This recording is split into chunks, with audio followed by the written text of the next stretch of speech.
Dadewethu asingamblame usisi lukade ebuza ukuthi luthini uvo lwami ngodaba lwemashi nemashi. Siyazi ukuthi vele isizathu esingenza ukuthi aqonde mina ngibuze lokho ngoba uyazi ukuthi umyeni wami uwumuntu wangaphandle ezweni laseNigeria, mina ngiyindodakazi nenzalo yase-South Africa. Engizokuthanda ukusho mina ukuthi into yemashi nemashi angicabanga ukuthi mhlambe kukhona omunye umuntu emhlukumeza ngale ndlela mina engihlukumeza ngayo. Ngobani na? Okay, izwi lami ngiyalithanda. Angeke ngize ngiqamba amanga ngoba nakho mina mhlambe ngathola umuntu wangaphandle ongenzela iqiniso nolungile kumina. Ebese ngithi mina hayi kulungile ukuthi oza kwabo abanye kube khona ingane abayithumbayo bayifaka emavenini zihambe ziye kwamanye amazwe, abazali bekhala ubusuku nemini bengazi ukuthi ingane zabo zikuphi while bona sebeyithathile. Yabona? So as much as ngimthanda ngenhliziyo yami yonke and ey'nsukwini zonke zokuphila kwami esengiyiphile naye, akazazi angihlukumeza, akazazi angibeke ngisho isandla. Lokho kongenza ukuthi ngimthande ngize ngithande nabantu basezweni lakhe. Kodwa lokho ngeke kuze kujike iqiniso ukuthi abanye babo, hayi bonke, abanye babo balimoshile izwe. Balimoshile izwe. And lokho akufanele ngikufihle ngoba akuzoba ngazi ukuthi ngumuntu oyicabangela mina ngedwa, ocabangela imizwa yakhe bese kumoshakala izinto eziningi. Ngingacabanga ukuthi lezi ngane zodadewethu ezikhula lelizwe kusasa zona zizobe ziphila yiphi impilo. So kumina ishaye yezwele kakhulu ngoba manje angikwazi ukuthi ngingathatha iside lokuthi hayi ungiphethe kahle, wangenza ngabe ilo muntu enguyena, wangithatha wangifaka esikoleni, wangenza nami ngayibona ukuthi hayi kanti ngumuntu egcineni kosuku. Kodwa afike nabo mhlambe naye, yabona, kungabe sengazi ukuthi mhlambe ngimenza umuntu ongcono. Yabona leyo nto le, mhlambe kwelinye iside akabaphathi kahle abanye abantu kusuke ngingekho ngihambe naye zonke indlela.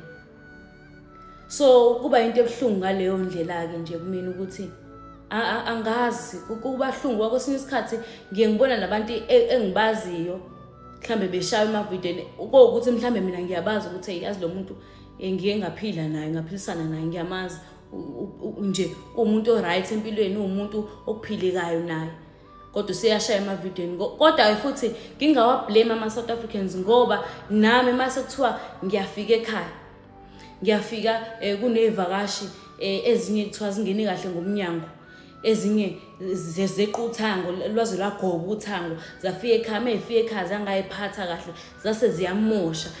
Bese ngithi kube ukuthi mhlambe mina ngiyabuya ekhaya seyiqede ngisho nanokudla ebengiyibekele kona, ngithi mhlambe ngizokudla, zaqeda yonke into bese ngiyafa mina endlala ekususa ivakashi nakhona ezithatha ukudla kwami ngaphandle kwemvumo.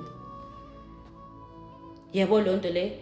Namhlanje eSouth Africa kunabantu, kunezidumbu ezaze zangcwatshwa, ezinye icubu zazo ayitholakalanga ngoba zase zihambile zaya emazweni angaphandle.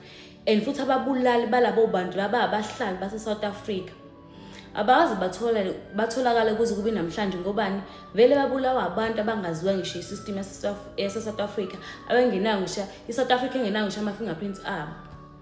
So angikwazi ngalokho bese ngithi mina hayi ngizogodla izandla nje ngithi nje mina hayi abayindawo okwami nje ukuthi esimene esikanje shuthi umuntu ongangibuza ukuthi ulithini uvo lwami, luthi uvo lwami nje bakithi ngathi konke okwenzakalayo kungaba khona ukuchitheka kwegazi.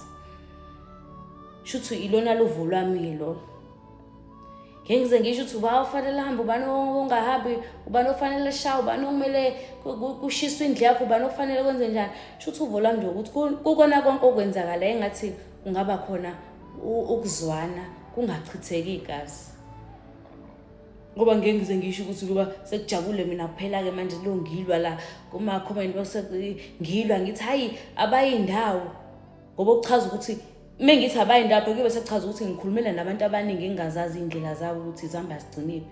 Ngizobe ngingazi ukuthi ngithulunga labanxeba abantu abangakanani ngoba baningi abantu ababulelelwe izingane zabo bebulawe labantu bokufika. Yabona? So izwe nezwe liney'khohlakalo zakhona, akusibona bonke Nkosi yami abenza okubi ezweni. And akusibona bonke abangene ngokungomthetho. Akusibona bonke abenza izinto ezimbi ezweni. Kodwa-ke phela isiZulu siyasho ukuthi zifa ngamvuni. Zifa ngamvuni. So kuye kube ngcono ukuthi ama-South Africans amaningi asediniswe yiyona lento yokuthi yebo siyazi khona ukuthi izwe nezwe ney'khohlakalo zakhona. Angeke size simjaje umuntu ngobuzwe bakhe, kodwa kufanele simjaje ngezenzo zakhe. Kodwa mase kanje awubusazi nalokuthi umuphi owenze kahle, umuphi ongenzanga kahle, ngobani sekukuningi kakhulu. Sekukuningi kakhulu. Umuntu azazi athi kungcono sibulawe igebengu zakhona la ezweni nokuthi umuntu ashiye izwe lakhe ezokwandisa isibalo sobugebengu ngapha. So nje kumina ngiwathanda wonke amazwe ase-Afrika. Ngibonga nje nalokuthi ngitheme ngifike eNigeria, ngafika khona ngaphatheka kahle nje, bangithanda, ngafika kwamanye ama-restaurant nganikeza ukudla mahhala. Yabo leyo nto leyo ukuthi abantu batshengisa uthando, befisa ukwazi ngawe. Kodwa futhi kona konke lokho abakwenzile ezweni labo, futhi nami ngangene nginamaphepha. Futhi angizange ngone, angaze ngize ngibulale ngisho intuthwane ngisezweni labo. Nami ngafike ngabehave, ngabahlonipha, nabo bangihlonipha, banginikeza uthando. So angicabanga ukuthi ukhona umuntu into yemashi and emhlukumeza njenganami. Omunye eqhamuke sezosho ngenhlambi, wena ukuthi yazi ukuthi nami angikaze ngize as much as ngingenayo inzondo, kodwa ngangazi ukuthi mangikhula ngizokhula ngishade. Bangabona nje sekwenzeka futhi ngambonga uNkulunkulu ukuthi hayi ngijabule ngikahle. Yabo leyo nto le. But mase kukhona into kanje manje, yabo lo mqondo nje vele ungabusazi ke manje, because egcineni kosuku ngiyamthanda lo muntu. And nami mengisendlini nginaye kumele ngiqoqe ulimi lami ukuthi ngikhuluma ngigcina ngoba manje futhi angithandi ukuthi ahlukumeze ngoba nami akaze angihlukumeze. Kodwa futhi ngeke ngize ngithule ngibona izinto ezimbi ezenzakalayo ezweni. Yebo le nto le. So nje iyinto ngicabanga futhi ukuthi mhlambe yokugcina le video ngikhuluma ngayo, kodwa nje ngiphatha kabi olwamuvo. Kuyikona nje ukuthi khona konke okwenza la engathi ngaba khona ukuchitheka kwegazi nokuphuma kwemphefumulo, ngoba uNkulunkulu munye bakithi, sabantu bakhe sonke, sidalwe uNkulunkulu munye, sahlukaniswa ngokwamazwe. Hello Mzansi, welcome to Mgosi waseMzansi. This is Uchichi. She's a TikToker and she's married to a Nigerian. Someone asked Uchichi ukuthi ufila njani ngale ndzaba yokuqosha kwama-foreigners eSouth Africa.